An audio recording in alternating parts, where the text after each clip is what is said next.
to Livestream Hub here in the center of Circularity 24. My name again is Nathan Rajendran, and I'm the Corporate Sustainability Manager here at GreenBiz. So I'm really excited to be joined by Linton Taylor and Fabiana Otero. They are two of our emerging leaders from what I mentioned earlier is the biggest cohort of emerging leaders that we've had in GreenBiz history. So you guys are making history here.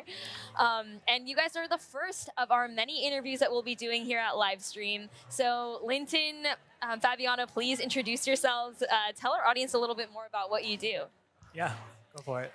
I'm Fabiana Otero. I am the Sustainability Manager at Goodwill of Delaware in Delaware County.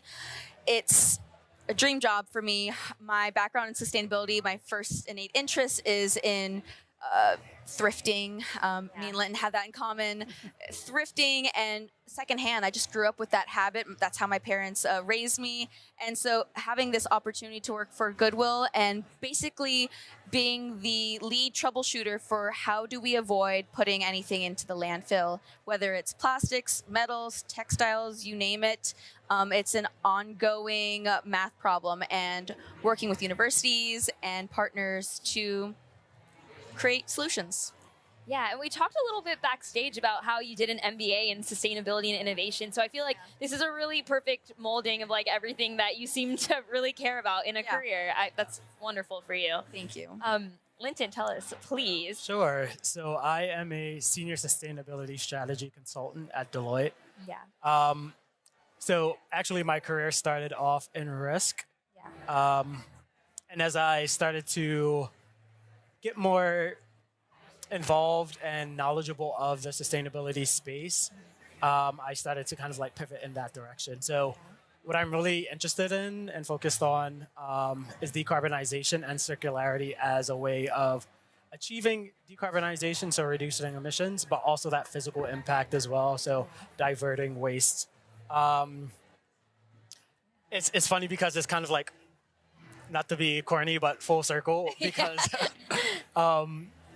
my career started in risk, and as I got more involved in sustainability and have a better understanding of it, I have come to view sustainability as kind of like a climate risk problem. And so kind of blending those two skill sets together is what I'm looking to do, specifically for the fashion industry. Yeah, I can. Okay, first of all, both of your outfits, incredible. I was looking at it backstage, just had to point it out for our live stream audience.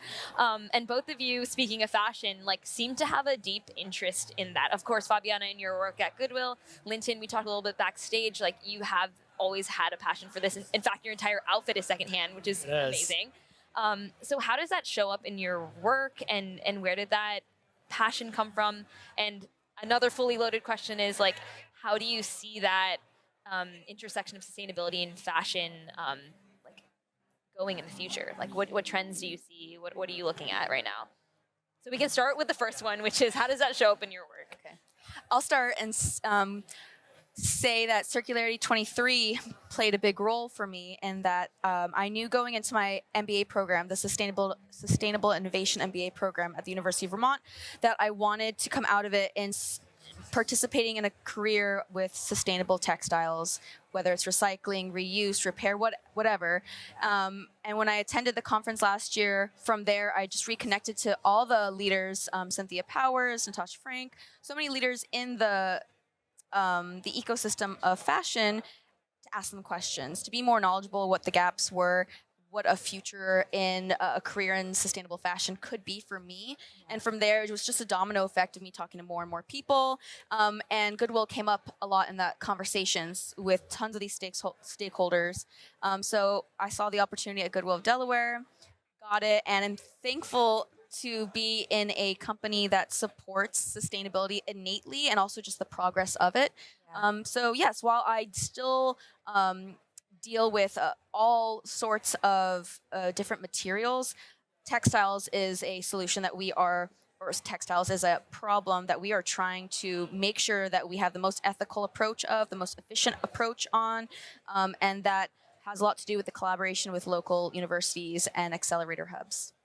Yeah, I mean, I'm sure with Goodwill, I feel like a lot of people see Goodwill as that like end of the life cycle for their clothing. They're like, I'm just going to donate and dump it and I'm going to go and I'm going to just assume that someone gets it. But the truth is, a lot of the materials that you get are not very viable or something that you want to, bring back into inventory.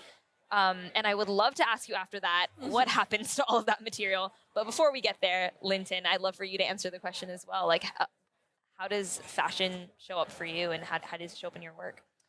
Yeah, so it doesn't.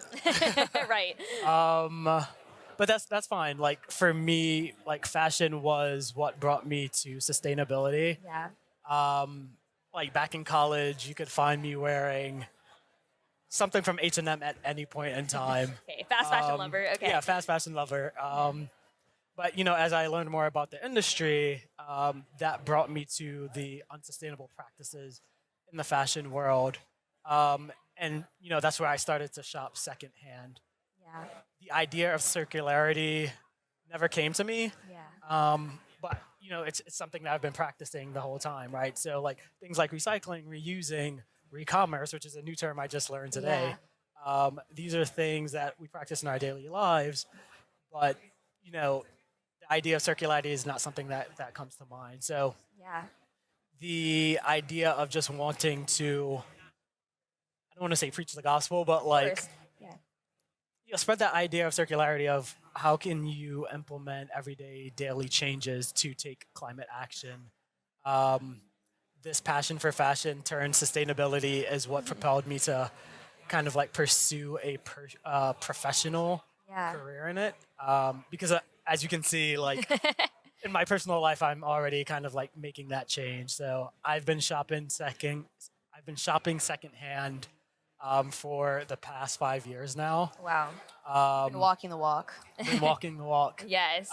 And in the past like 2.5 years, I've been pivoting my career to sustainability. And so Yeah. I'm really trying to lay that groundwork for a future in my professional career in that space. Totally. So for you, fashion was like the means and the mechanism into getting into sustainability, which I mean, you've done successfully as a consultant at Deloitte, and you said you work a lot on strategy and that realm of sustainability, which is very impressive. So Yeah, great. yeah, and the fashion industry is a huge contributor to global emissions Of course. and a huge polluter of waterways. So Yeah. there's a lot of impact that can be made there. Yeah, I think that fashion for a lot of people is like the gateway into getting an understanding to sustainability, because it really touches on that idea of intersectionality. Like the flaws we see in the fashion industry are human rights violations, ethical violations, breaking familial bonds, polluting our waterways, creating insurmountable waste that you probably see every day in your work. So yeah, it's something that our generation really has to deal with, and this idea of fast fashion is something that has really blossomed. I hate to use the word blossomed because it sounds like a positive thing, which and for some ways it is, right? Like fast fashion is accessible for so many people that wouldn't get access to certain trends and styles that we do now. But at the same time, there's a lot of detriment that comes to that again, our generation has to face. And for all of us sitting on this couch, I mean, we're all like young professionals that are emerging in our careers, and that is a whole feat in itself. What does it mean to both of you to sort of close off this live stream? What does it mean for both of you to be so early on in your careers? And what are you looking forward to in the sustainability space? We'll end on a hopeful note. Yeah. We can start with Fabiana. I feel like I learned this or I had a professor in college tell me once that don't be so siloed in what you think you want to do in 1 year, 3 years, 5 years, 10 years, because the job field will change, opportunities will emerge. And so I'm just excited to continue to latch on to the new things that are out there, but also make sure that whatever I'm a part of is at the basis trying to make people's lives easier, solutions more accessible to the larger population. At Goodwill, we're serving the community. Our revenue goes towards job skills, workforce development.